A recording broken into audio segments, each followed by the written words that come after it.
오늘 이 말씀을 가지고 제목은 당신은 평안하십니까? 라는 제목으로 함께 말씀을 나누겠습니다.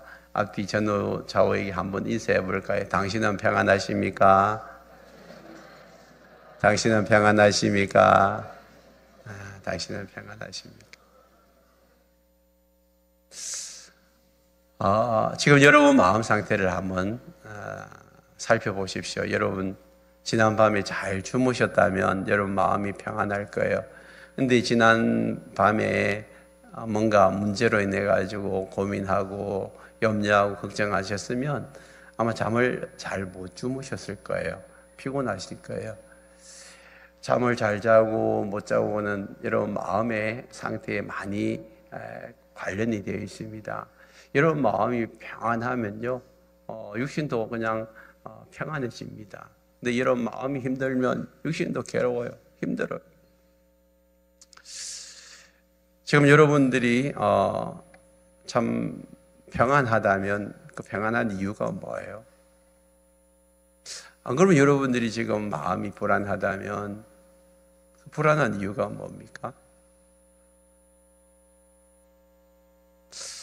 지금 점점 이렇게 불면증 환자가 늘어난대요. 밤에 그렇게 잠을 못 주무시고 그렇게 힘들어 하시는 분들이 점점 많아집니다. 아니, 살기는 그렇게 잘 사라지는데 이전보다 비교해보면 우리 수준에 돈은 많은데 왜 그렇게 불면증 환자들이 많이 생겨날까요? 마음이 평안하면 불면증이 생길 이유가 없잖아요. 마음에 뭔가 염려와 근심과 걱정과 두려움이 가득 차니까 밤에 잠이 안 오는 거예요. 뿐만 아니죠. 점점 우울증 환자들이 그렇게 많대요. 마음이 우울하대. 마음이 힘들대. 뭔가 이렇게 돈이 많아지고 잘 살아지면 이제 우리 마음에 기쁨이 넘치고 평강이 넘치고 이래야 되는데 왜 그렇게 불면증과 우울증으로 가득 차 있습니까? 여러분은 어떠세요? 멀리 보지 말고 여러분들이 지금 평안하다면 그 평안한 이유가 뭐예요? 내가 노후에 쓸 돈이 다 이제 채워져 있고 매달마다 월급이 잘 나오기 때문에 평안하세요?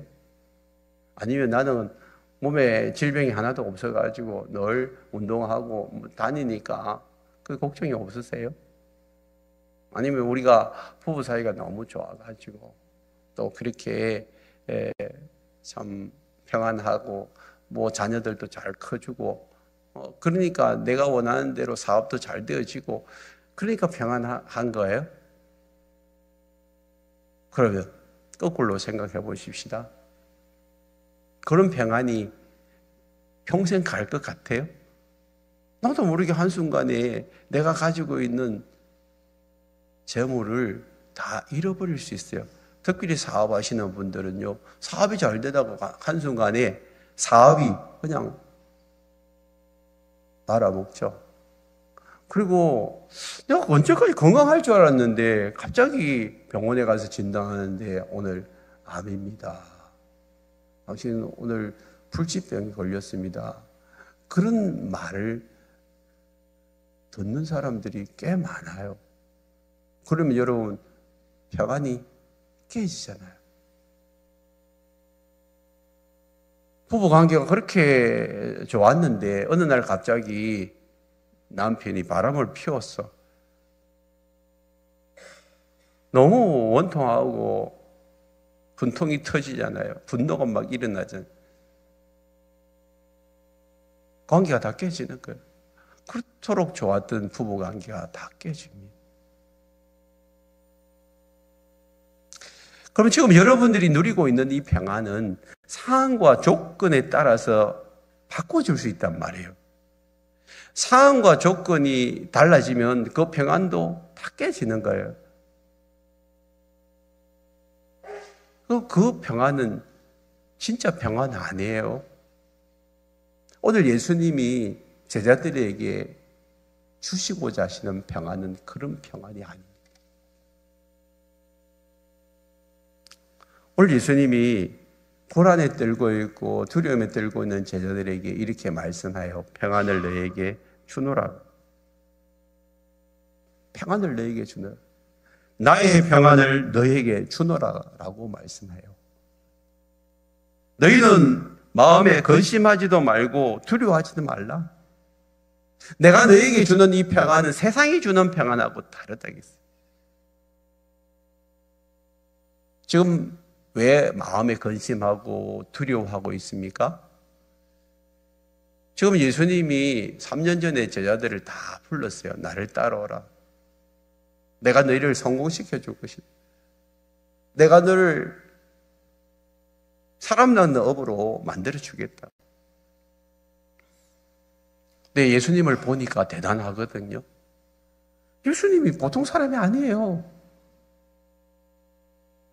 기적을 그냥 밥 먹듯이 일으키시고 가는 곳마다 그냥 기도만 하면 병자들이 나아버려.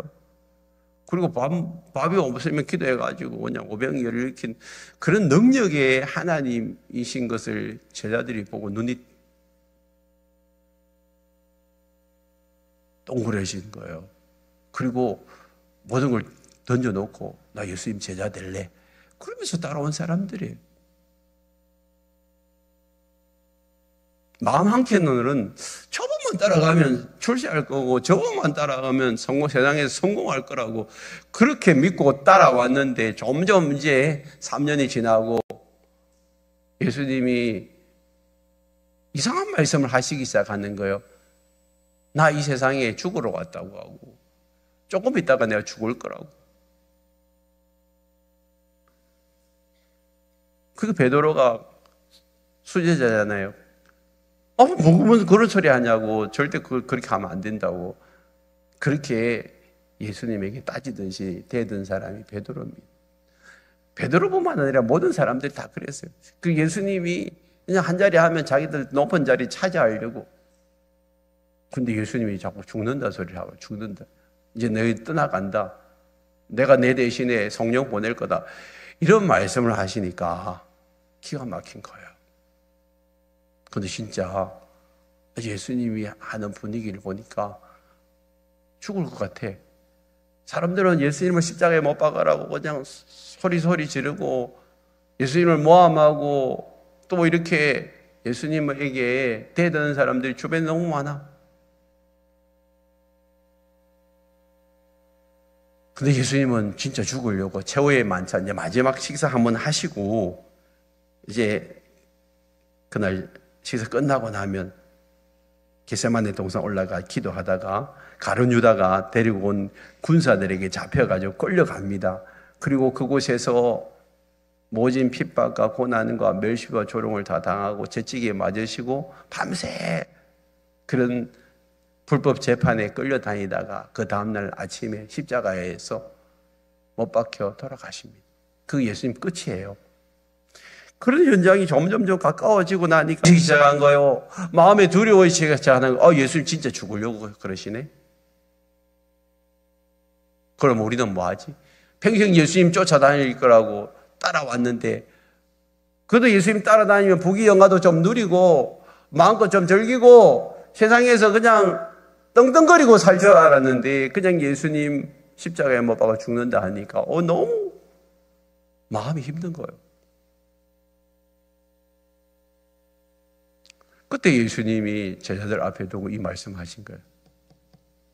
내가 너에게 끼치노니 평안을 너에게 주겠다. 그것도 나의 평안이래. 나의 평안.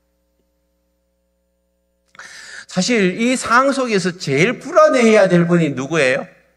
예수님이잖아요. 예수님이 지금 이제 밥 식사 끝나고 난 다음에 잡혀가지고 끌려다니다가 채찍에 맞으시고 결국에는 십자가에 돌아가셔야 되는데 제일 불안해하고 염려하고 걱정하고 두려워야 될 예수님이 하나도 두렵지 않아.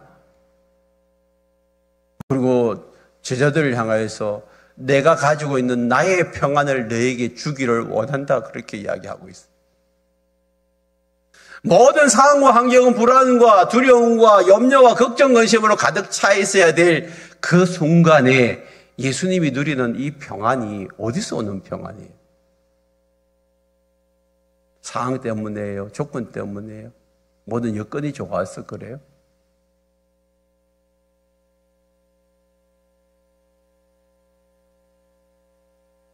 오늘 여러분들은 무엇 때문에 지금 불안해하고 있어요? 그토록 힘들어하는 이유가 뭐예요?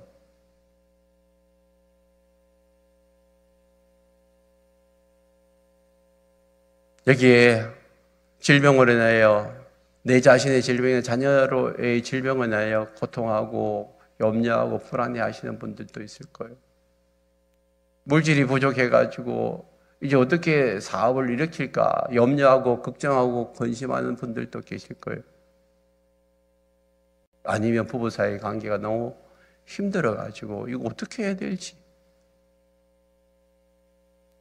난감한 분들도 계실 거예요. 여러 종류의 문제로 인해 가지고 그 원인으로 인해 지금 불안해하고 초조해하고 두려워하는 분들이 계세요. 근데 그런 분들에게 오늘 주님이 똑같이 말씀하십니다. 나의 평안을 너에게 주노라. 내가 너에게 주기를 원하는 것은 세상이 주는 그런 평안이 아니다 그랬어요. 세상이 주는 평안은 어떤 상황과 조건이 좋을 때 누리는 평안이지만 예수님이 지금 주시고자 하시는 평안은 상황과 환경과 조건이 아무리 어렵고 힘들어도 그에 요동되지 아니하고 그에 상관없이 누릴 수 있는 그 평안을 내가 너에게 주기를 원한다라고 말씀하고 있습니다. 오늘 이 자리에 오신 여러분들에게 하나님이 그 평안을 주시기를 원합니다.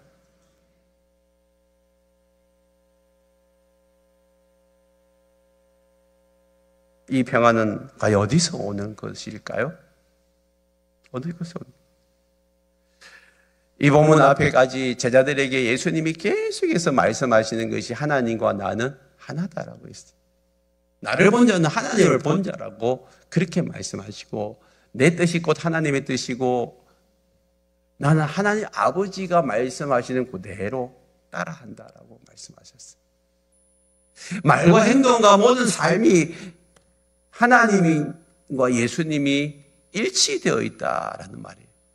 다시 말하면 하나님과의 관계 속에서 누리는 평안, 이 평안이 참 평안이고 예수님은 지금 그 평안을 누리고 있고 그 평안을 제자들에게 나누어 주기를 원하고 있습니다. 이거는 절대적인 평안입니다. 어떤 상황이나 조건에 의해 좌우되지 아니하는 그런 평안입니다. 그런데 세상이 주는 평안은 뭐예요? 조건이나 상황에 따라서 변하는 평안입니다. 그래서 불안했다가 평안했다가 불안했다가 조건이 좋으면 또 평안해졌다가 조건이 안 좋으면 또 불안해집니다. 이런 평안입니다. 여러분, 이 평안은 참 평안이 아니에요. 진짜 평안은 예수님이 누리고 있는 평안.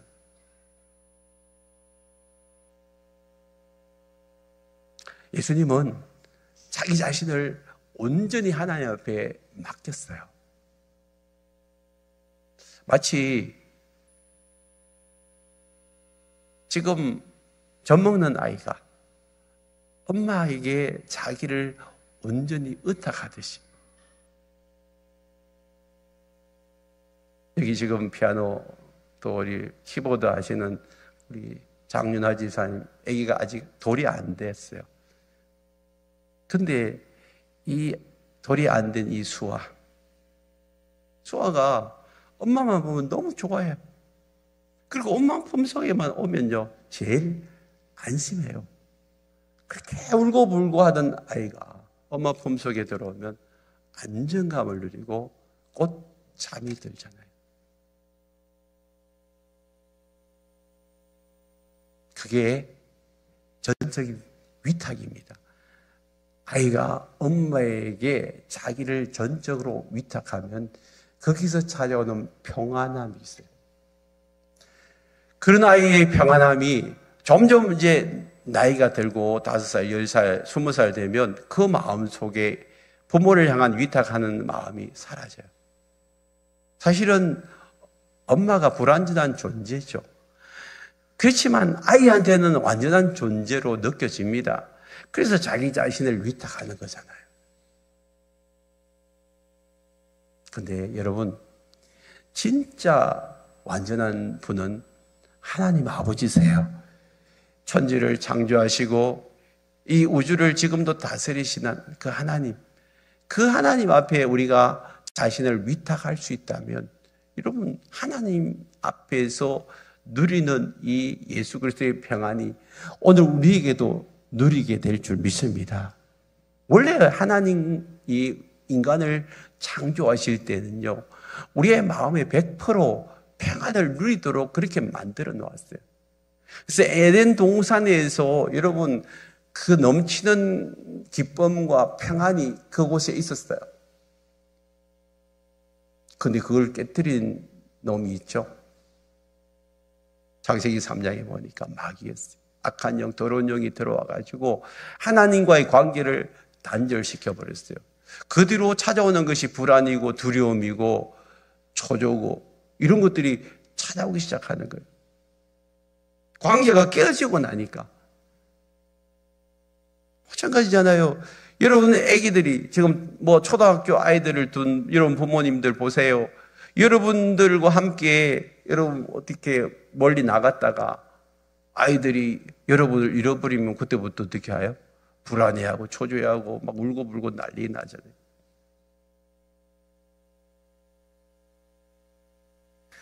지금 사람들이 불안해하고 초조해하고 두려움이 찾아오는 이유는요, 부모를 잃어버려서 그래요. 영적인 부모를 잊어버려서 그래요.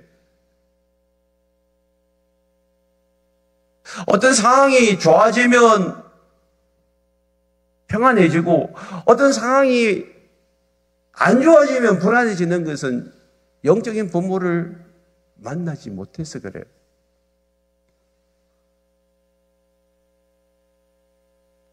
아이들이 학교에서 부모님이 어디 갈까봐 불안해하고 초조해하지 않습니다. 그냥 학교 잘 갔다가 집에 오잖아요. 자기 집에 부모님이 계신다는 걸 알기 때문에. 그런데 여러분, 지난주에 제가 새롭게 하소서에 어느 분 간증을 들어보니까 그분은 자녀가 2명 있는데도 불구하고 또다시 입양을 했더라고요. 근데 5살짜리를 입양했는데 그 아이가 5살이면 거의 다 컸잖아요. 근데 자기를 입양해 준 그 엄마 품에서 안 떨어지는 거예요. 그래서 계속해서 1년 동안 그 아이를 품에 안고 키웠대요. 그리고 그 부모의 사랑을 듬뿍 주고 나니까 한 1년쯤 되니까 이제 품에서 떨어지기 시작하더라고요. 어릴 때 부모를 몰라서 혼자서 외로이 큰 그 아이, 그 사랑이 목말라가지고 입양한 5살 그 엄마에게 그 아이가 5살 아이가 붙어서 떨어지질 않는.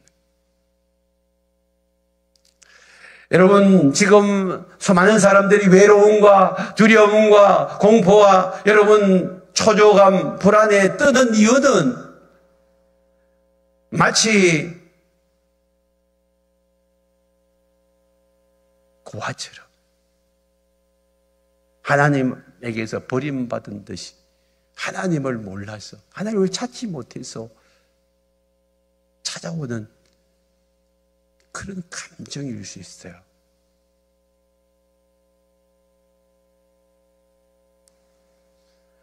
오늘 우리가 다시 하나님 안에서 평안을 찾기를 원한다면 제일 먼저 해야 될 것은 하나님과의 만남이 시작되어야 합니다. 이 일을 위해서 예수님이 오셨고 이 일을 위해서 예수님이 십자가에서 자신을 드리시는 거예요. 예수님은 저희들에게 계속해서 말씀하십니다. 내가 곧 길이요 진리요 생명이니 나로 말미암지 않고는 아버지께로 올 자가 없다고 그랬어요. 예수님은 하나님 아버지께로 우리를 인도해서 하나님과 끊어져 있는 이 관계를 회복시켜서 어떤 상황과 조건에 상관하지 아니하고 또 평안을 누릴 수 있는 그 평안을 우리에게 주기를 원하고 있는 거예요.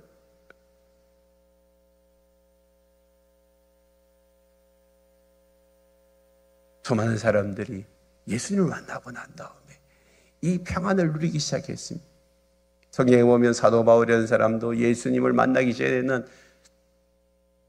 예수님을 핍박하고 십자가에 못 박아 죽이라는 그 사람들처럼 예수님을 믿는 사람들을 잡아 죽이는 사람들이었어요.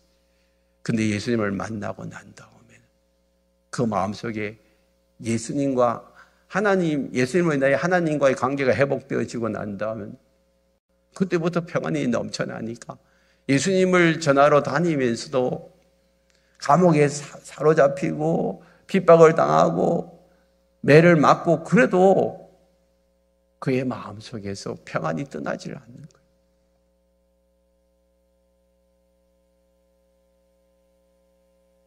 감옥 속에서도 밖에 있는 사람들을 향하여서 너희에게 평강이 있기를 원한다고 그렇게 편지를 적고 있습니다. 어떻게 해서 이런 평안이 찾아올 수 있을까?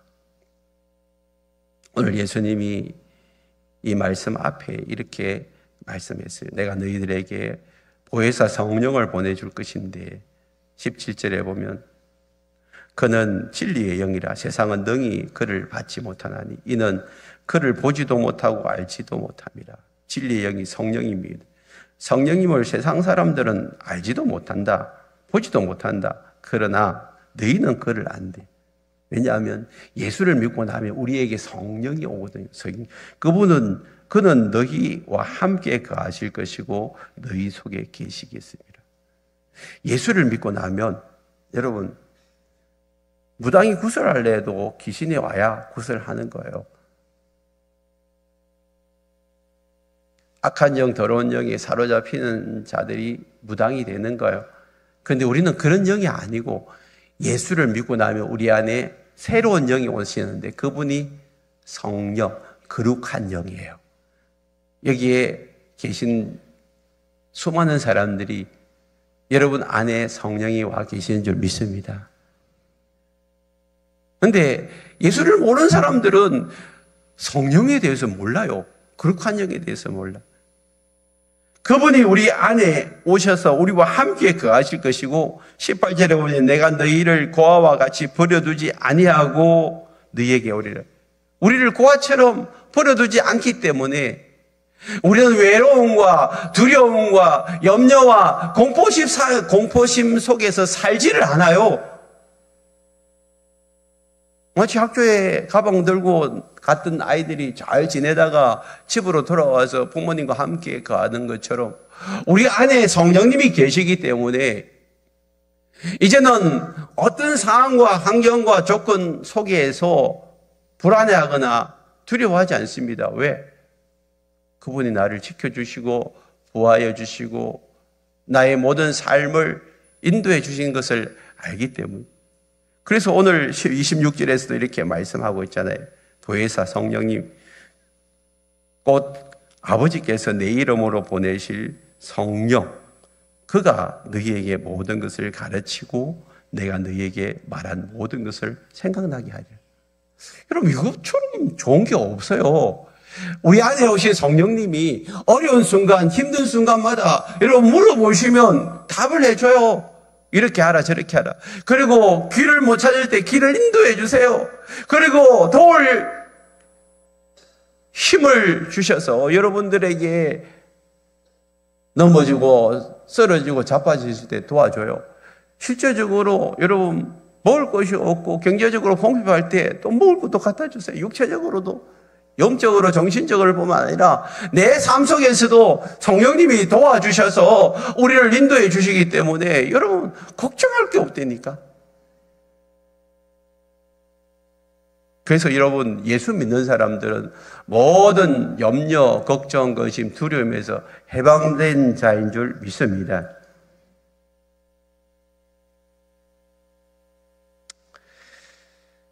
근데 제자들은 아직 이걸 몰라요. 그래서 여전히 불안해하고 초조해하고 두려워하다가 예수님이 십자가에 못 박혀 돌아가시자 다 도망가 버렸어요. 그리고 숨어서 두려움에 덜덜덜 떨고 있었어요. 그런 제자들에게 예수님이 다시 3일 만에 부활하셔서 찾아오셨어요. 찾아오셔서 제자들에게 이렇게 이야기합니다. 요한복음 20장 19절에 보면 안식 후 첫날 저녁에 제자들이 유대인들을 두려워해가지고 모여있는 곳에 문이 닫혀 있어요. 문을 꽁꽁 닫아놓고 두려워하고 있는 그들에게 예수님이 오셔서 처음 일성이 뭐예요? 너희에게 뭐가 있으랴? 평강이 있으랴. 이 평강은 세상이 주는 평강 아니에요. 조건적인 평강 아니에요. 지금도 여전히 제자들을 잡아가지고 죽이려고 혈안이 되어 있는 사람들이 주변에 가득 차 있는데 그들을 향하여서 너에게 평강이 있을지어다. 샬롬을 외치고 있는 거예요. 이것은 조건적인 평안이 아니에요. 예수님이 누리셨던 그 평안, 그 평안을 누리려면 어떻게 하는 거예요? 22절에서 이 말씀을 하시고 그들을 향하여 숨을 내쉬며 이르시되 뭘 받으라? 성령을 받아요. 여러분, 하나님과의 관계가 회복되어지고 끊어진 하나님과의 관계가 다시 회복되어져서 자녀가 되려면 우리 안에 뭐가 들어와야 되냐? 성령이 들어와요. 성령이 들어오면 영의 귀가 열리고 영의 눈이 열리고 말씀이 깨달아지기 시작하는 거예요. 그리고 영적인 세계가 있다는 것이 이제 보이기 시작하는 거예요.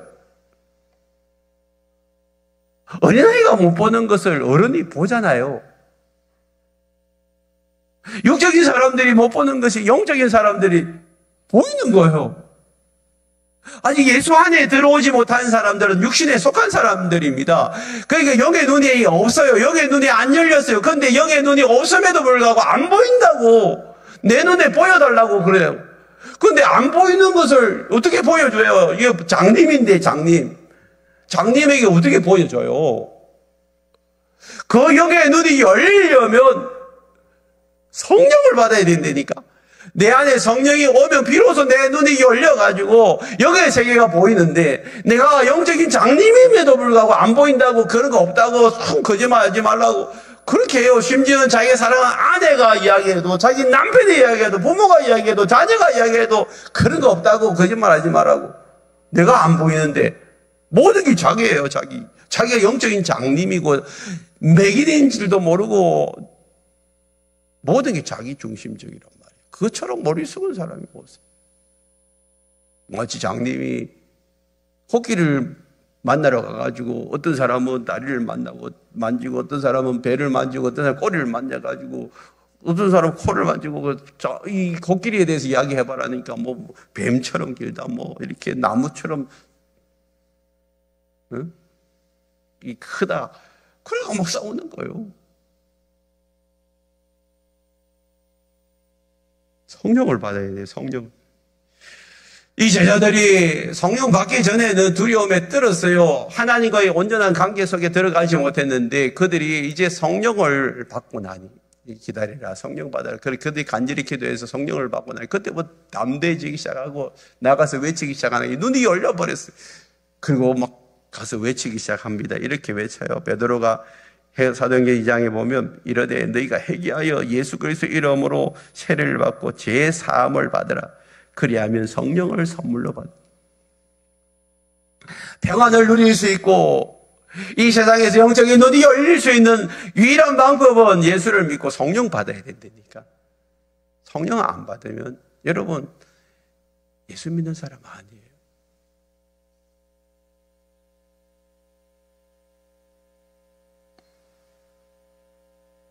아직도 성령 충만하지 못하고 불안에 떨고 염려와 걱정, 근심이 많습니까?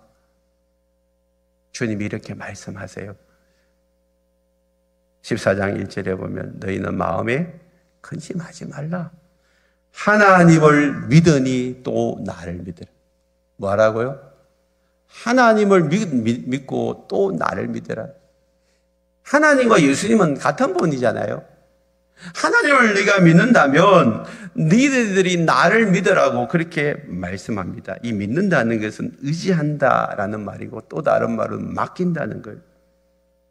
내 인생을 예수님께 맡겨보라는 거예요. 마치 젖을 먹는 어린아이가 엄마 품속에서 자기 자신을 온전히 맡기니까 고이 잠을 잘 수 있잖아요. 평안을 누릴 수 있잖아요.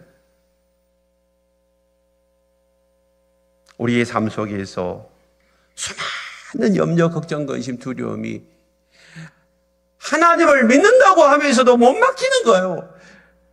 못 맡기니까 그걸 가지고 내가 고민하는 거잖아요. 내가 모든 걸 하려고 하니까 여전히 불안하고 초조하고 두려움이 찾아오는. 왜? 할 수 있는 능력이 없으니까. 어떻게 해야 될지 모르니까. 두 명의 하가에게 평안을 주제로 그림을 그려봐라 했어요. 어떤 하가는, 한 하가는 깊은 산골짜기에 은빛을 바라면서 잔잔하게 뻗어있는 맑은 호수를 그렸어요. 누구나 상상할 수 있고 생각할 수 있는 그런 그림을 그려냈어요. 그런데 또 하나는 비바람과 폭풍우가 휘몰아치고 있고 무서운 기세로 바위에 파도가 부딪히는 그 바닷가에 구멍이 하나 나 있는데 그 구멍 사이에 뚫려 있는 그 구멍에 비둘기 두 마리가 고이 잠들어 있는 그런 그림을 그려놨어요. 여러분, 주님이 주시고자 하시는 평안은 1번이 아니라 2번입니다. 비바람과 파도 속에서도 유지할 수 있는 그 평안, 그 평안을 오늘 너희에게 주노라 라고 말씀하고 있는 거예요. 예수님이 가지고 있는 나의 평안이 그런 평안이란 말이에요. 주변의 환경이나 조건이나 상황에 동요되지 않고 내면의 깊은 평안을 누리는 사람들, 그 사람들이 예수 믿는 사람들이에요.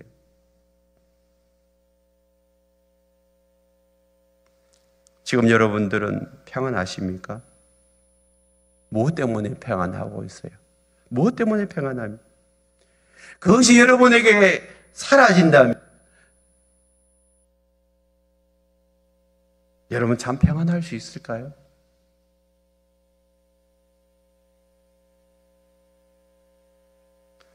오늘 예수님이 여러분들에게 주시고자 하는 그 평안을 누리려면 오늘 이 자리에서 예수님을 영접할 수 있기를 바랍니다.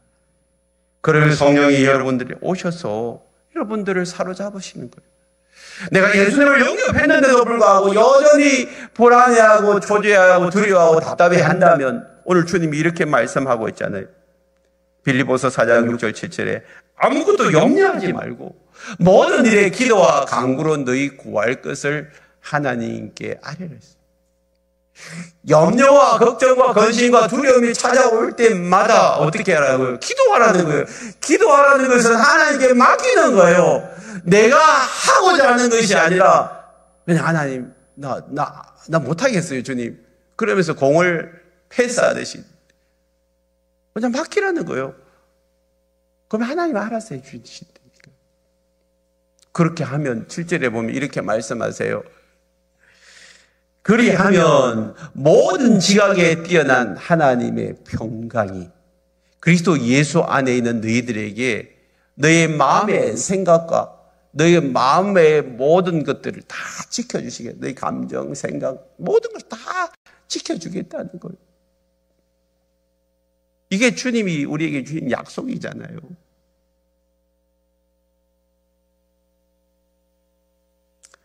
오늘 여러분들이 이 땅을 살아가면서 정말 이 땅에서 천국의 삶을 살기를 원하십니까?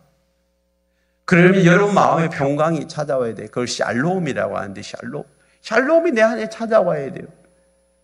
그러려면 하나님과 우리 사이에 먼저 관계가 되어져야 돼요. 이게 없으면요 자꾸 데서 샬롬을 찾으려고 해요. 평강을 찾으려고 해요. 그래서 뭐 여자도 찾아다니고 술집에도 찾아다니고 점집에도 찾아다니고 다른 우상에게 찾아가서 거기서 뭔가 평안을 누리려고 하는 거예요. 여러분, 진짜 평안은 거기서 없어요. 이 천지 만물을 창조하시고 지금도 우리를 다스리시는 그분 앞에 나와서 그분과 관계를 맺게 될 때에 비로소 그 평안이 우리에게 찾아오는 줄 믿습니다. 이미 관계를 맺고 살아가지만 여전히 악한 마귀는 우리를 하여금 불안케 하고 초조하게 하고 염려케 하고 권신케 하고 걱정하게 합니다. 그럴 때 우리가 해야 될 일은 뭘까요? 하나님 앞에 나와서 기도하면서 그걸 맡기라니까요. 내 상황과 환경을 주님 앞에 다 맡기세요. 여러분들이 할 수 있는 것을 하면 되잖아요. 못하니까 그걸 주님 앞에 맡기란 말이에요. 그러면 하나님이 저와 여러분들의 모든 삶을 책임져 주실 줄 믿습니다. 그게 평안이에요. 상황과 환경이 좋아져서 누리는 평안 말고요. 지금 현재 여러분 속에 여러분 많은 어려움들이 찾아왔을 거예요. 여전히 큰 질병이 여러분들을 짓누르고 있고 여러분 물질들의 압박감이 짓누르고 있고 여러분 부부 관계가 여러분 힘들어져 있는 부분도 있을 거예요. 그렇지만 내가 해결할 수 없잖아요. 주님 앞에 맡겨보세요. 주님이 해결해 주세요. 그걸 위해서 기도하라니까요. 그러면 하나님이 여러분 마음에 샬롬을 주시고 평안을 주시고 기쁨을 주세요. 여러분 마음에 계속 불안, 조조, 염려, 걱정 그러면요 여러분 질병이 찾아온다니까. 오래 살 수 없어요. 빨리 여러분 병이 나서 죽을 수도 있다니까. 하나님께 맡기면 맡길수록 하나님 여러분들의 삶을 책임져 주신다니까. 오늘 이 자리에 와 계시지만 스스로 힘으로 얼마 가지지 않는 그런 물질에 의존하고 불완전한 그런 건강에 의존하고 정말 의지할 수 없는 그런 대상에게 의지하고 있는 그런 삶 말고 진실로 만왕의 왕 되시고 만주의 두 되시고 천지 만물의 주관자시고 온 우주의 주인 되신 그 하나님 앞에 우리 자신을 한번 맡기시고 남은 생에 환경과 상황에 상관없이 평안을 누리는 저와 여러분 되기를 축복합니다.